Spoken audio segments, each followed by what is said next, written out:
calma, con calma. Ah, ya. Hola, ¿qué tal? ¿Cómo están? Muy buenos amigos. Excelentes tardes el día de hoy. En uno de sus programas favoritos del Facebook mexicano, el programa de Felices Audiencias. El día de hoy es un honor recibir este espacio. Primero que nada, al maestro Juanito González Cantellano. Saben ustedes que es el coordinador de la Maestría de Ciencias Penales, aparte de un gran maestro, un gran amigo para mí. Maestro Juanito, muchísimas gracias por estar conmigo compartiendo este espacio. Caray, maestro Jesús Mogollán, es para mí el honor, la gentileza de usted con la invitación que me hace a su programa de radio, Felices Audiencias. Usted sostiene que es el programa favorito de toda la audiencia de los lunes, pero de los miércoles, bueno, pues tenemos Muy que bien. poner otro programa, ¿no? Pero muchas gracias por la invitación. Sí, Para claro. mí es un honor acompañarnos en este programa. Gracias. Perfecto, maestro. Muchísimas gracias a usted. Y también, queridos amigos, tenemos hoy la presencia importantísima de una persona que yo admiro mucho, que su labor, que al menos conocemos a través de redes sociales y por comentarios de todos los colegas abogados, me honra mucho tenerla con nosotros, la maestra Nayeli Cerón Arenas. Maestra, bienvenida. Muchas gracias por aceptar la invitación. ¿Cómo se encuentra?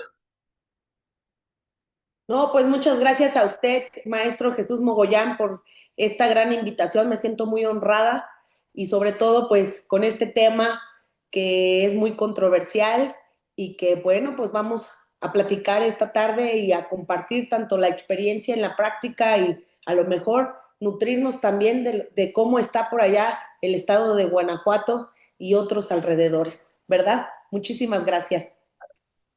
Así es, correcto, maestra Nayeli. Pues justamente ya se adelantaba un poquito usted del tema del día de hoy, amigos, es el sobreseimiento, ¿no?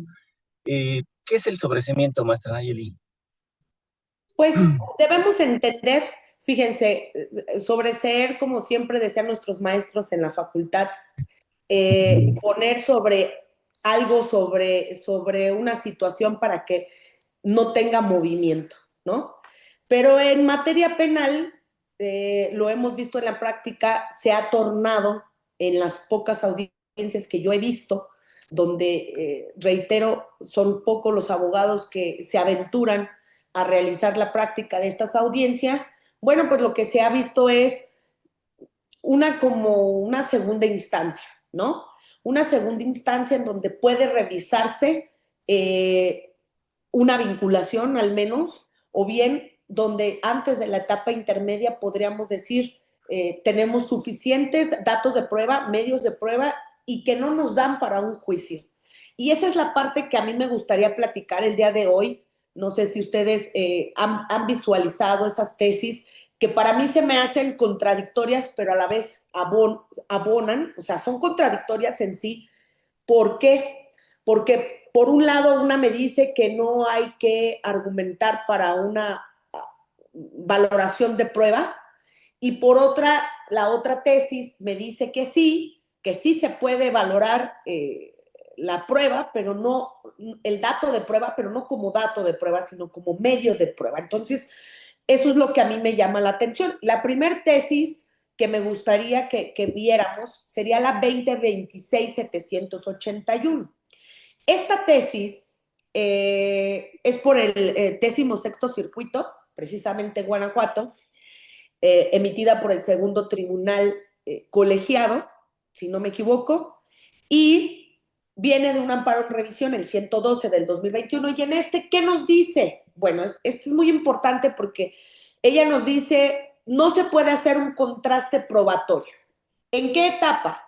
Por lo regular, yo en la práctica lo he manejado, la audiencia de sobreseimiento, pues previo, previo a la audiencia intermedia o bien dentro de la audiencia intermedia, donde ya tenemos una investigación complementaria en donde la defensa probablemente ya tiene nuevos elementos y que yo puedo considerar, bueno, me da para un sobreseimiento.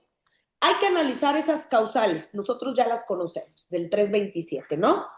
Pero en la que me voy a enfocar el día de hoy, pues es en la más contundente, o en la que al menos se observa que pudiera ser más contundente, la de la fracción primera, del 327, del Código Nacional de Procedimientos Penales, que es el hecho no existió.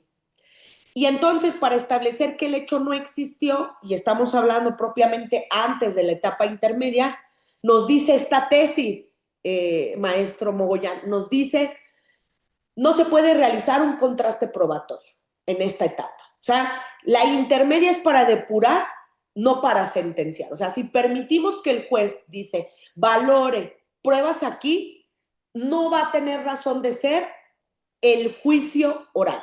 No tiene la razón de ser del juicio oral. Y esto me llama mucho la atención porque entonces, ¿cuál es el momento para plantear un sobreseimiento? ¿No? ¿Cuál sería entonces el momento para plantearlo si no es propiamente antes de la etapa intermedia que yo considero para poder ir a un juicio oral? Entonces sí, con lo que verdaderamente valga la pena, con lo que verdaderamente tenga un sustento demostrativo.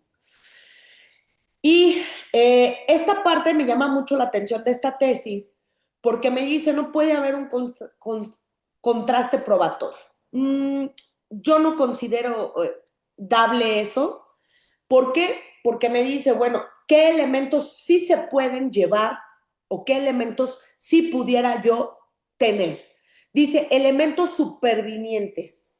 Esto es, una prueba superviniente que no me valore, sino que me anule. Y ahí, pues existe, a mí me resuena mucho, porque yo cómo puedo decir que un dato de prueba va a anular a lo mejor otro dato de prueba que fue utilizado en una vinculación al proceso. ¿Cómo voy a establecer que ese dato anula, el nuevo dato superviniente anula el dato de prueba que me sirvió para vinculación, si no es haciendo un contraste probatorio? O sea, yo no entiendo cómo puedo yo decir que algo va a anular otro dato de prueba sin entrar al debate, sin entrar al análisis precisamente de ese dato de prueba que sirvió para vincular y que ahora tengo un nuevo dato de prueba que me sirve para anular. Y esta tesis trata de decirnos, en Guanajuato, trata de decirnos, pues con varios, no ejemplos, ya en la resolución del amparo, sino nos dice un ejemplo. Mi testigo es más creíble. No, bueno, eso no se tomaría como un dato superviniente, sino porque eso tendría que ser a través de un valor probatorio. Nos dice aquí únicamente los documentos como de emitidos por peritos, más bien las periciales, los que tengan sustento científico, son los que pueden anular esa valoración, pero tú no puedes hacer una valoración en la audiencia de sobreseimiento. Entonces, no lo sé, no me checa mucho esta tesis, porque por un lado me dice, sí se puede, pero solamente para anular, y no en una valoración, y tiene que ser prueba superviniente. Y además hace el análisis, aquí me llama mucho la atención porque hace el análisis de la cuestión de cuando son ofertados datos de prueba relacionadas con entrevistas de testigos y esas entrevistas de testigos fueron desechadas en la vinculación y nuevamente yo las utilizo para argumentar una audiencia de sobreseimiento. Me dice, ahí no, porque ya se hizo una valoración sobre su desechamiento. Entonces, me queda como que la duda o queda en el aire la razón de ser de una audiencia de sobreseimiento. Entonces, a mí se me hace esta tesis que llega al grado de quedar en letra muerta la audiencia de sobreseimiento.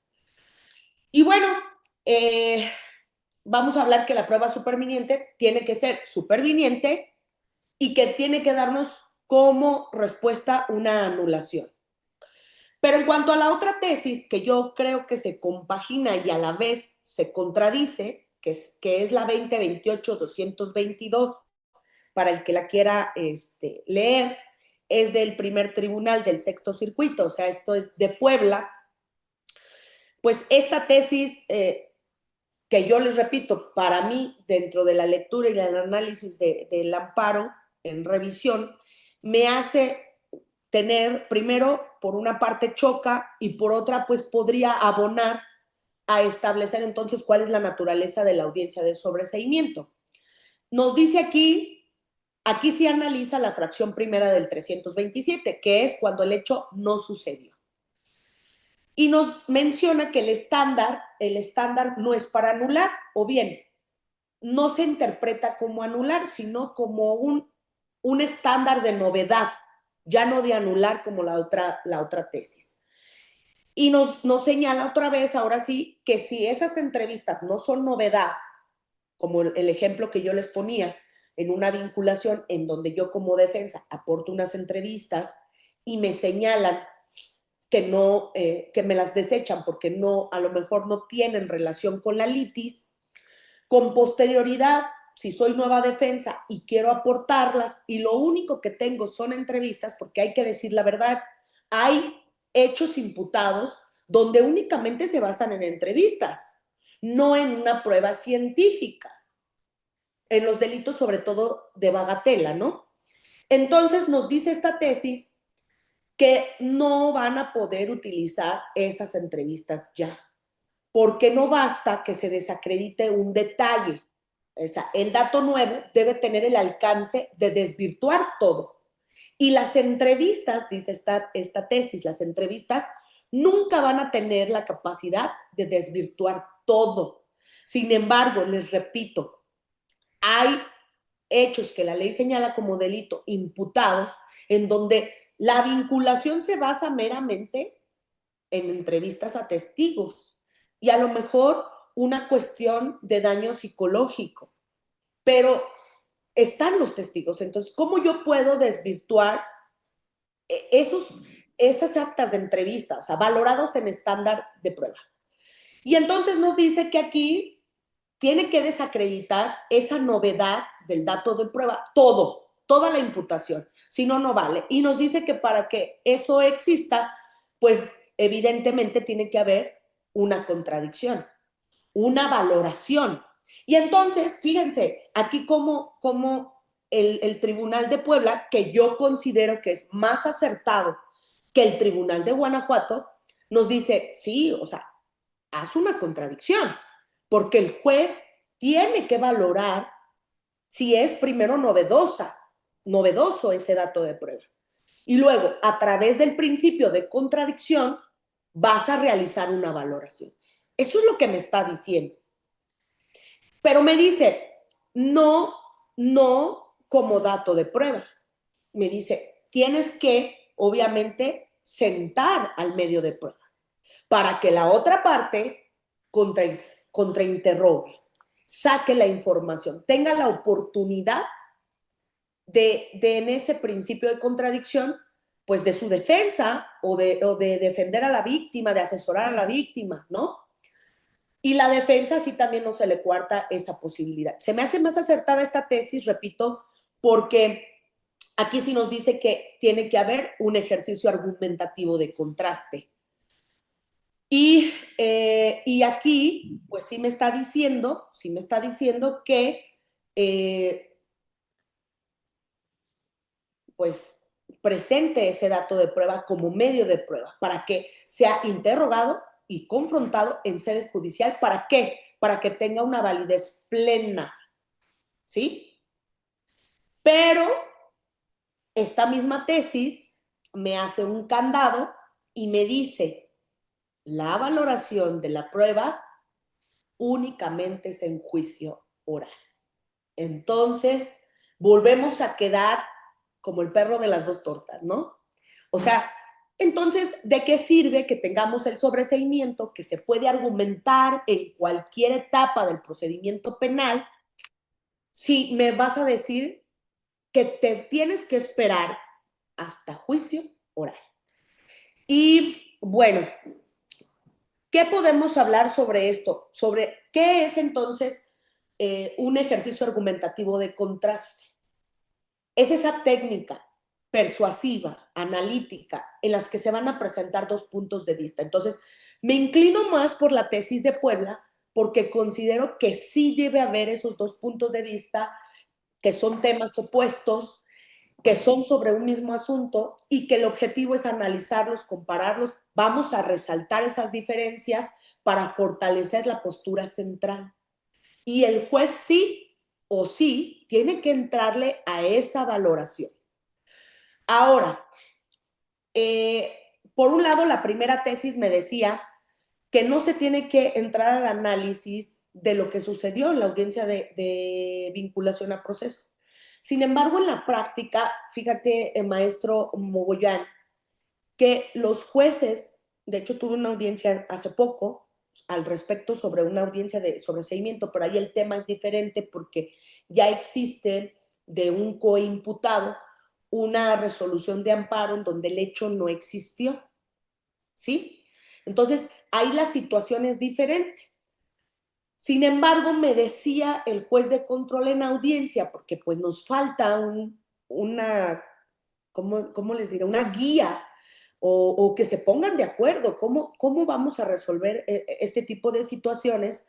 Al respecto, me decía él, bueno, para analizar que hay un sobreseimiento y que el hecho no existió, aun y cuando tengo antecedentes de apelación y de amparo que confirman la no vinculación, tiene que ser con el juez que conoció de la vinculación a proceso. Y estoy imposibilitado para conocer de ello.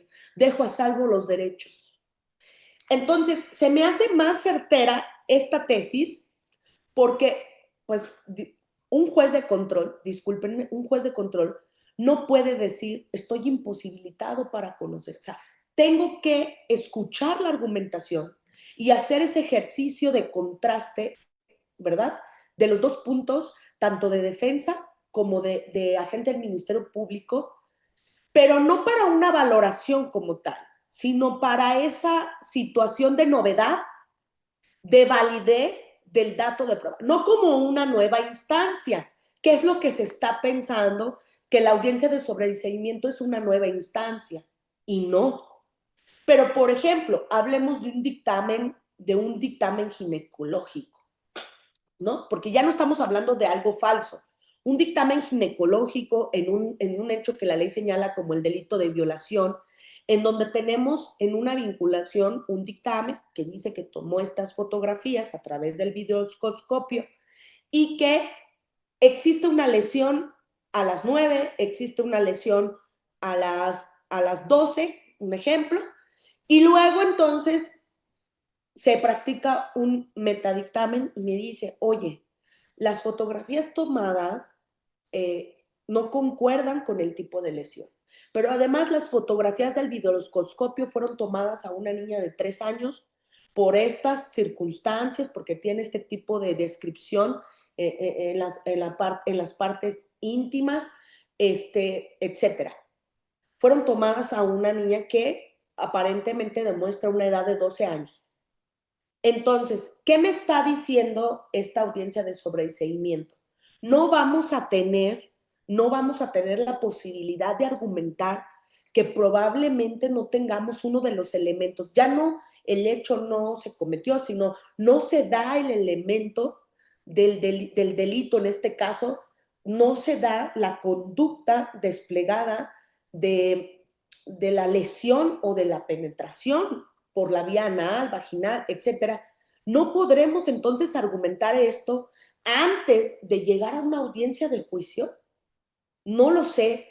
Me suena que nuestros legisladores o nuestros expertos en materia penal, sobre todo en los tribunales colegiados, no estamos analizando esta posibilidad del sobreseimiento no como una segunda instancia, sino sí que existe un ejercicio argumentativo para que podamos determinar si sí se dan cualquiera de esas causales previas a entrar a una audiencia de juicio. No lo sé, lo vengo a plantear. ¿Qué piensan ustedes? Gracias, maestra Nayeli. Primero que nada, informarle a nuestro público que por causas de fuerza mayor, mi querido amigo Jesús Mogollán tuvo que abandonar esta reunión. Seguramente la está escuchando, pero no va a poder participar de ella. Sin embargo, escucho con mucha atención sus manifestaciones, licenciada Nayeli, advierto estas interpretaciones de diferentes tribunales colegiados y de diferentes regiones, además, que impactan diferentes autoridades, dada la naturaleza de estas resoluciones. Fíjense que tenemos unos aspectos importantes. El primero de ellos es que estos criterios de los tribunales colegiados están enfocados primero a una cuestión meramente procedimental. Si admito y abro una audiencia de sobreseimiento o no la admito y no la abro. Desde un particular punto de vista, creo que lo medular del sistema acusatorio y adversarial es eso, tener un punto de debate en donde el juez escuche a las partes, escuche los argumentos. Creo que independientemente de la región, la naturaleza propia del sistema acusatorio implica eso. Los jueces estamos obligados a señalar una audiencia de sobreseimiento, independientemente de que se dé o no. Eso será tema de valoración después de este ejercicio argumentativo que hagan las partes. Ahora bien, creo que el sobreseimiento tiene un aspecto específico. Una de las causales es que el hecho no se haya cometido. Y coincido con este criterio en que no debe quedar lugar a duda de que el hecho no se cometió. Voy a comentar un ejemplo muy absurdo. Un tipo penal de una desaparición forzada en donde hay una vinculación a preso, pero dentro de la etapa de investigación complementaria, la persona aparece y dice, como dice la canción, ¿no? No andaba muerto, andaba de parranda. No hubo desaparición forzada y tenemos incluso el testimonio. Obviamente no hay punto de debate. Toda la teoría, todo el argumento que hizo el juez del vincular, pues va a desaparecer con la sola presencia de él. Sin embargo, no podemos confundir esta circunstancia que definitivamente deja de lado todo el argumento de la vinculación con una testimonial que solo dice, es que el testigo que presenta la fiscalía en la imputación dice que lo vio, pero yo tengo uno que dice que no lo vio, y tratar de desvirtuar el hecho con meros datos de prueba. Pero creo que eso es tema de valoración del juez al momento de resolver el sobreseimiento. No sé, yo la veo usted muy joven, yo ya tengo algunos años, por ahí me hacen burla en el juzgado, dicen que yo fui técnico de Venustiano Carranza, pero bueno, previo al sistema acusatorio, no sé si recuerde que había una audiencia, había un procedimiento llamado incidente de libertad por desvanecimiento de datos. De datos. Uh-huh. Y que se podía promover en cualquier momento y que esta figura desaparece del sistema acusatorio. Cuando yo analizo el sistema acusatorio, entre muchas dudas que me generó, una de ellas, ¿por qué quitaron los cargos constitucionales y procesales? Una pregunta era esta, ¿por qué desapareció la figura del incidente de libertad por desvanecimiento de datos? En la práctica, los juicios se prolongan increíblemente. México mágico. El sistema fue diseñado para hacerse de manera rápida, de manera pronta. Era una de las razones de la reforma judicial, de la reforma de 2008, que los juicios fueran rapidísimos. Sin embargo, en este país, pues nos encargamos de torcer estas formas y aventarnos procesos de año y medio, 2 años, ¿no? Y eso es en perjuicio, obviamente, de los justiciables. Yo considero que por esa razón, esta figura que existía de incidente de libertad se desaparece, porque el legislador en ese momento piensa, bueno, tenemos aquí un plazo para vincular, otro para cierre de investigación, pero una audiencia de juicio debe de solventarse. Si existen medios de prueba en esta investigación complementaria que desvirtúen la imputación hecha, o en este caso la acusación, pues lo vamos a absorber. No hay necesidad de abrir un sobreseimiento o un incidente de libertad. Pero ante la realidad, como coincido con usted plantea, ante nuestra realidad material y jurídica, con procesos que duran más de 2 años, pues había que dar entrada a estas voces de solicitud de sobreseimiento y analizar entonces qué es lo que nos trae la defensa, incluso el propio asesor jurídico, ¿no? O sea, finalmente marido, denuncié a X persona por la desaparición forzada, pero resulta que mi señora sí apareció, ¿no? Y entonces mi asesor jurídico tiene la facultad de ejercer el sobreseimiento porque la víctima o supuesta víctima ya apareció. Sin embargo, hacemos oídos sordos.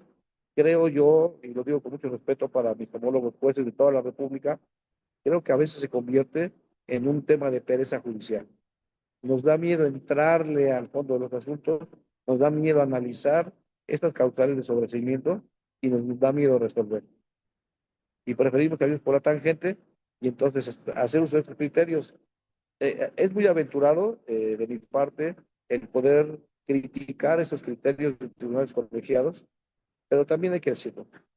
Son autoridades federales, sí, merecen todo mi respeto, toda mi admiración, pero a través del paso del tiempo me he dado cuenta que, híjole, en la calidad de sus resoluciones y criterios ha ido inicio a nuestra Suprema Corte de Justicia, que vemos en los debates, y creo que la calidad del debate ha disminuido, y creo que eso va en perjuicio pues, de los justiciables y de quien está expuesto a llegar a un proceso penal. No sé, ¿usted considera que la Corte sigue siendo del nivel que teníamos antes, que los tribunales colegiados siguen siendo realmente con criterios jurídicos sólidos, o están sacando chamba por sacar y aventándose criterios, como usted bien lo señaló, que parecieran hacer eh, pensar que es letra muerta el sobreseimiento, ¿no? Porque no nos definen de manera clara sobre qué tenemos que transitar? ¿Qué opina, maestra? Creo que estamos quedándonos cortos y estamos teniendo criterios, lo repito, contradictorios. Tenemos que ponernos de acuerdo entonces para qué sirve o crear a través de estas contradicciones, crear ya un criterio más homologado. Porque de verdad, cuando me dice pruebas novedosas que no requieran contradicción, discúlpenme, pero para mí el 327 es letra muerta. ¿Por qué? Porque la mayoría de los casos penales depende de testimonios y tienen que ser novedosos. Luego entonces también hay otra pregunta, maestro Juan González. Si son novedosos, ¿qué va a pasar entonces con el requisito de novedad? Que se me hace una limitación excesiva, porque ¿qué pasa si se descubre que los datos originales eran falsos, aunque no son técnicamente novedosos, como usted lo acaba de decir? Por ejemplo, en el caso del hecho no sucedió, yo tuve un caso en donde a un policía penitenciario hace algunos años lo acusaban de abuso sexual en el trabajo y hostigamiento, y decían tal día, tal hora, en un área específica me tocó un seno, ¿no?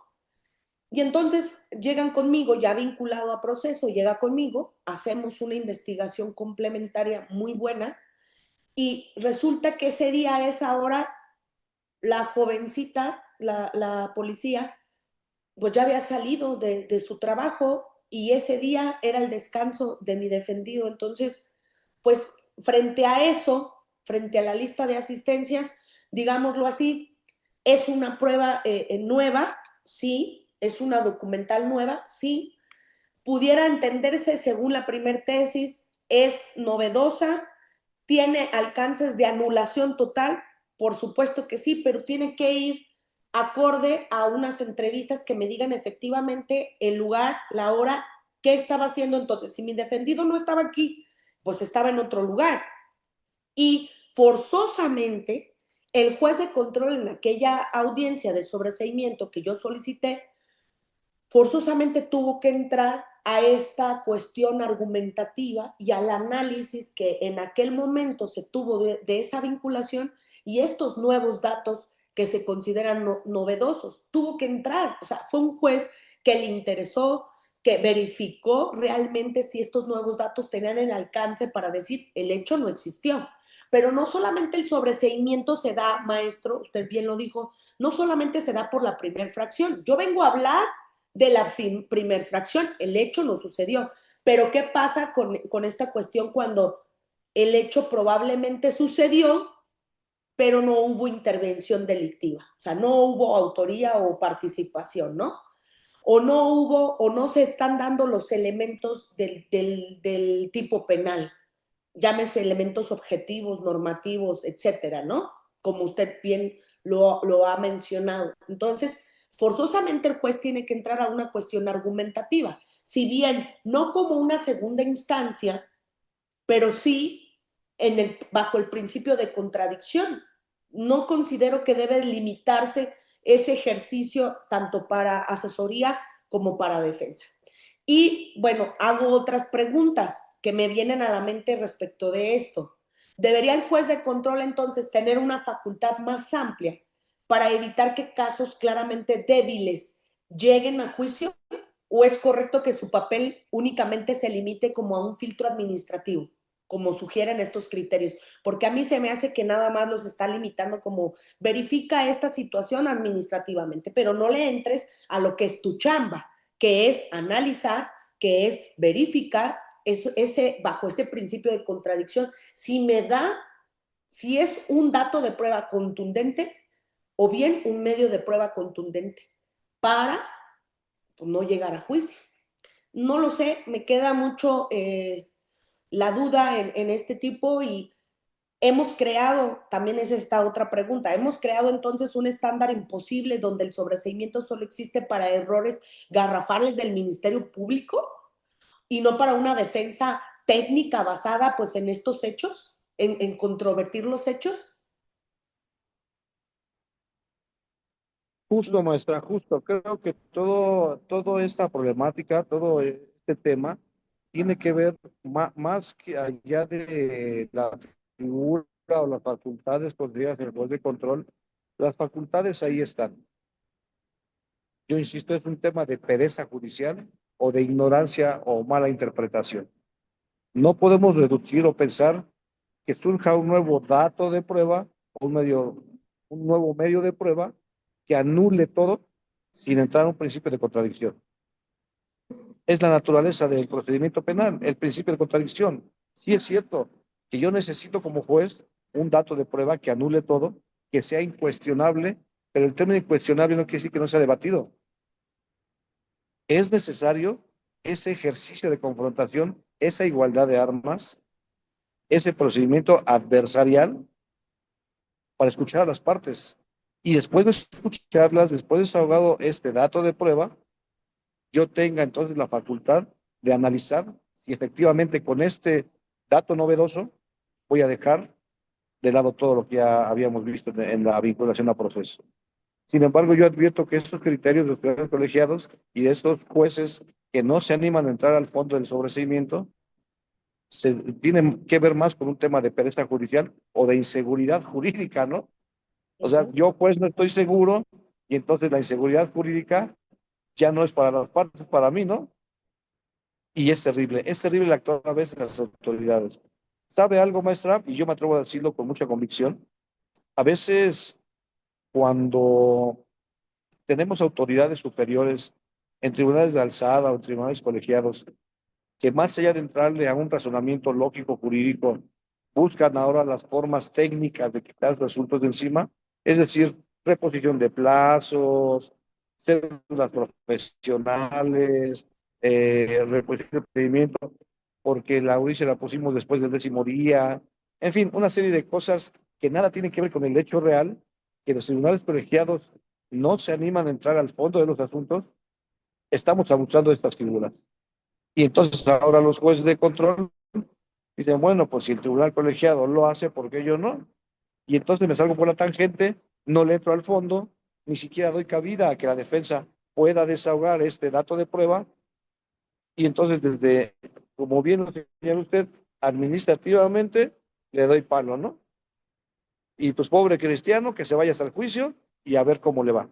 Y estamos dejando de lado todo el daño, no jurídico, todo el daño humano que se le genera a la persona, que regularmente debe estar privada de libertad, porque también es un estándar pésimo, que ahora es raro el que tiene una medida cautelar distinta a la prisión preventiva, con temas ya de históricos en este país, y que estas personas están perdiendo toda una vida, están perdiendo una familia, están perdiendo un empleo, están perdiendo la salud por una pereza judicial increíble.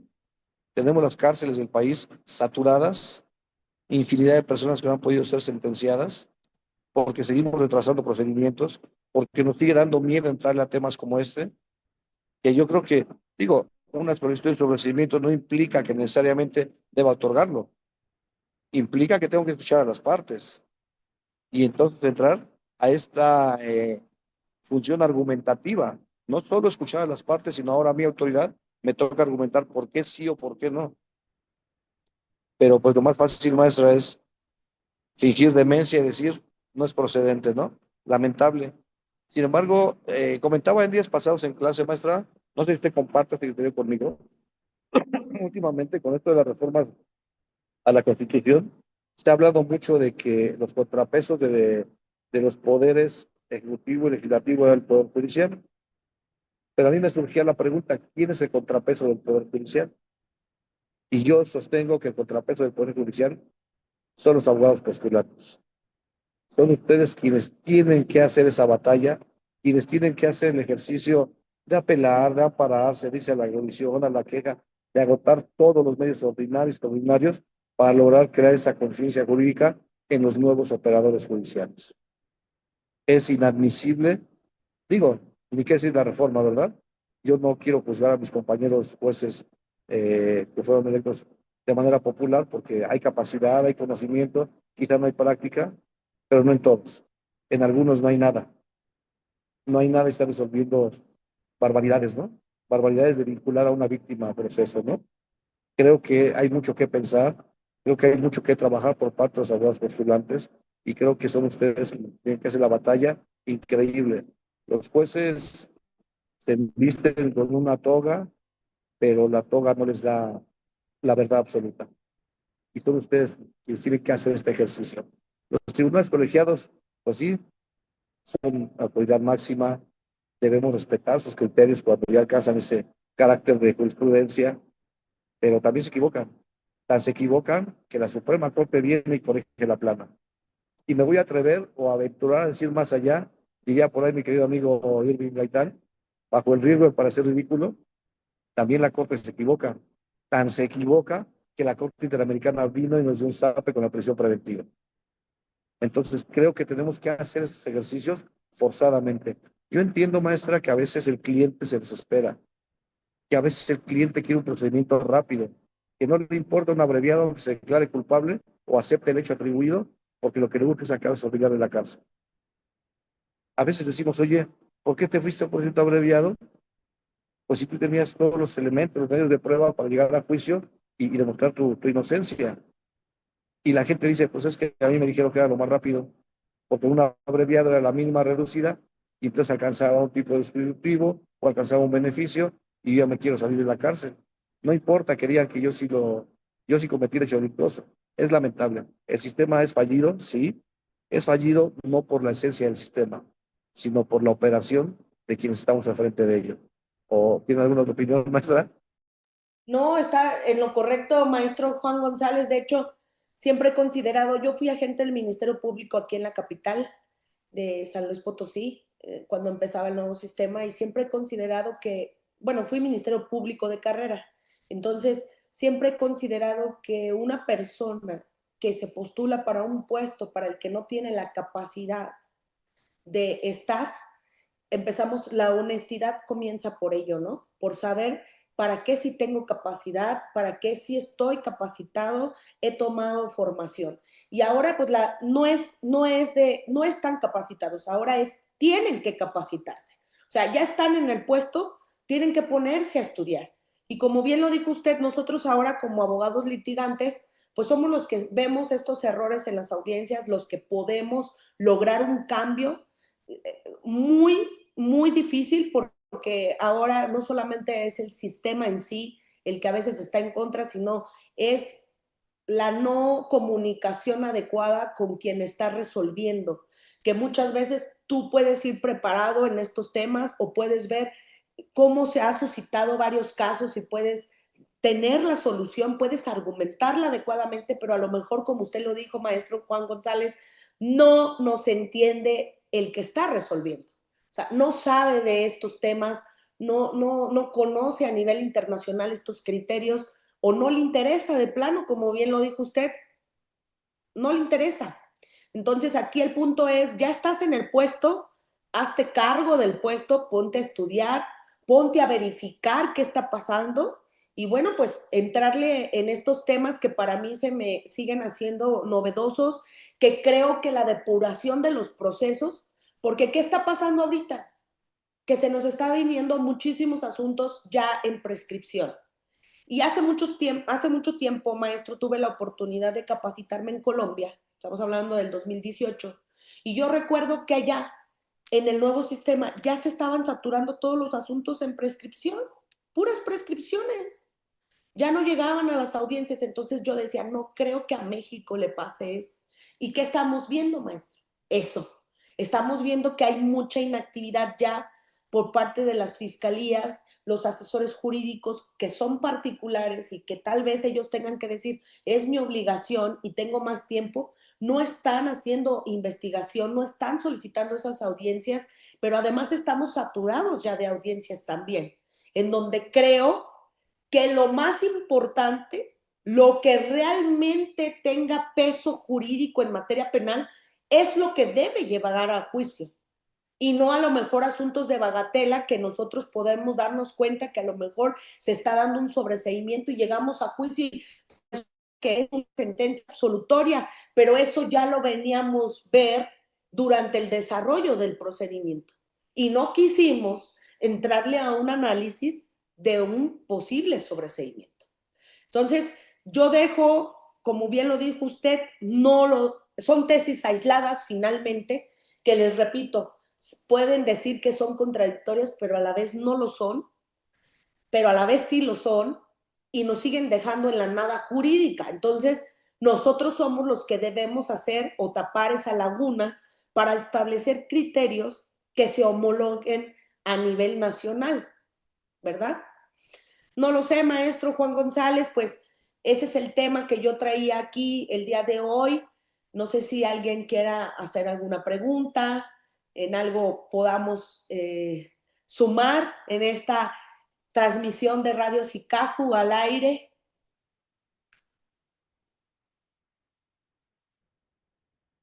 No lo escuchamos, maestro Juan González. Creo que tiene el micro apagado.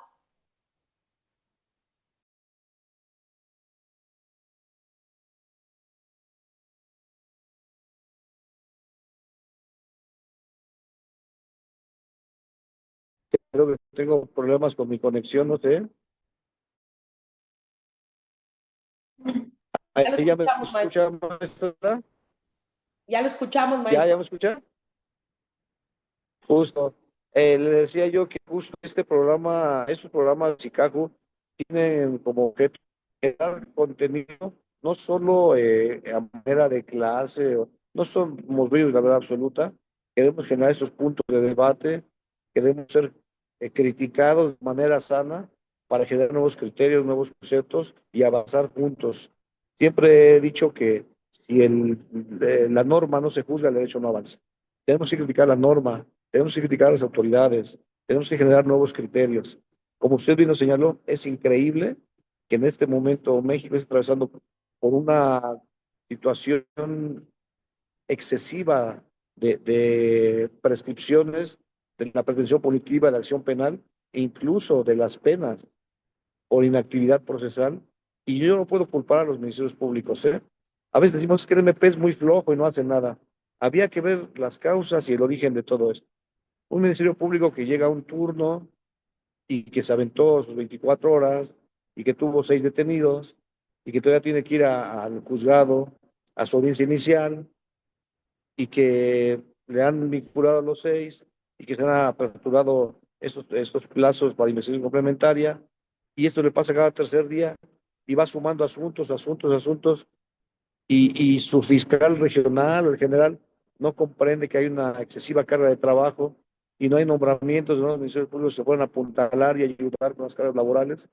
Obviamente los ministerios públicos como personas dicen, bueno, pues saco los asuntos urgentes y los que no, pues los vamos dejando en la mesa.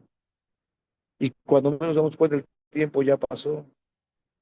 Y culpamos a la persona y no propiamente a la investidura del Ministerio Público, que es quien debiese de cambiar, quien debiese de generar condiciones para que haya más manos trabajando, pero por una justicia real, maestra. Yo comparto mucho esto con usted porque, insisto, estamos criminalizando a veces al inocente. Estamos dejando que una sola imputación, que un solo hecho atribuido. En el Estado de México, maestra, se puso muy en auge, muy de moda, el abuso sexual. Bastaba con que una persona del género femenino dijera, fulanito de tal, Juan Pistola, dijera mi querida Nancy Villafán, me tocó y bastaba con la sola imputación para vincular y para llegar a juicio. Y de pronto surgen estos datos de prueba, como usted comentaba, ¿no? Hoy tenemos un dato de prueba en donde se advierte que hay una cámara en el lugar del hecho y a la hora que la víctima señala no había nadie en ese lugar, ¿no? Y el juez dice, es que no es contundente porque puede haber sido 5 minutos antes, 5 minutos después. Entonces váyase a juicio. Eso es miedo, eso es pereza. Porque necesitamos las circunstancias de hecho, las circunstancias de modo, tipo y lugar de ejecución. Y si no están, tal cual la señaló el Ministerio Público, el día 6 a las 6, en la calle 6 se ocurrió el hecho, pudo haber acontecido quizá, pues vuelve a imputar un hecho acontecido en otro día o en otro horario, en otro lugar. Pero este que tú señalaste no existió. Hasta este medio de prueba, o este dato de prueba que perdemos desahogar, como es una cámara que tiene el horario, el lugar y las circunstancias que tú señalaste, y no aparece. Debía ser suficiente, comparto con usted, para generar un sobreseimiento. Pero nos gana el miedo. Fíjese, maestro Juan González, que lo que usted acaba de señalar, sí da mucho miedo. Da mucho miedo tener, ser en ese momento, pues, imputado por un hecho en donde, imagínese, no hay cámaras, no hay testigos, porque la mayoría de este tipo de delitos son de íntima realización. O sea, solo le consta a ambas partes. Entonces, es muy complejo, a menos que haya sido cometido y en automático salga la persona y lo exprese y haya testigos cercanos al lugar. Bueno, ahí sí, pero como usted bien lo dice, ¿qué tal si hay un dato de prueba donde señala un video donde se ve que no tocó a la señorita, ¿no? O que iban en un Uber y que no sucedió, porque lo hemos visto ahora con los taxistas, con los in-drives, con todos los que conducen, que llevan la cámara por ahí y la señorita, te voy a acusar de que me estás tocando, de que me estás hostigando. Entonces, gracias a la cámara, al video, pues ahí se ve que no es verdad. Entonces, sí da miedo este tipo de imputaciones que a veces son falsas y que, lo repito, si vamos a una audiencia de sobreseimiento, aunque haya existido una imputación por un testigo y a lo mejor mintió ese testigo, si yo ofrezco otra vez ese testimonio, tendría que ser un testimonio considerado novedoso, pero no puede desvirtuar el anterior porque yo no puedo argumentar, no puedo someterlo a una contradicción. Digo, la tesis de Puebla nos dice, bueno, sí lo puedes someter a una contradicción siempre y cuando traigas al medio de prueba. Esto es ofrecer entonces el testimonio de, o sea, el desahogo como tal, antes de la audiencia intermedia o en la audiencia intermedia. Esa puerta es lo que me interesa manifestar, eso es lo que me importa a mí. ¿Sabes qué? Sí se puede y lo puedo hacer a través del medio de prueba. Aunque el juzgador en su momento me saque la otra tesis y a lo mejor se oriente más por la otra tesis, tenemos que proteger el hecho entonces de que ¿para qué sirve el sobreseimiento? ¿Para qué lo tengo? ¿Para qué lo estás poniendo que en cualquier momento del procedimiento penal, cuando se dé alguna de las Claro, se causales? convierte, como se señala, que letra muerta. Pero bueno, maestra, el tiempo nos apremia, nos gana. Así es. Agradezco mucho su presencia en este espacio. Espero pronto tenerla nuevamente como invitada. Un saludo a todos los que nos acompañaron en este programa. Felices audiencias y nos vemos la próxima semana. Muchas gracias, un fuerte abrazo. Muchas gracias a ustedes. Hasta luego. Gracias, hasta luego.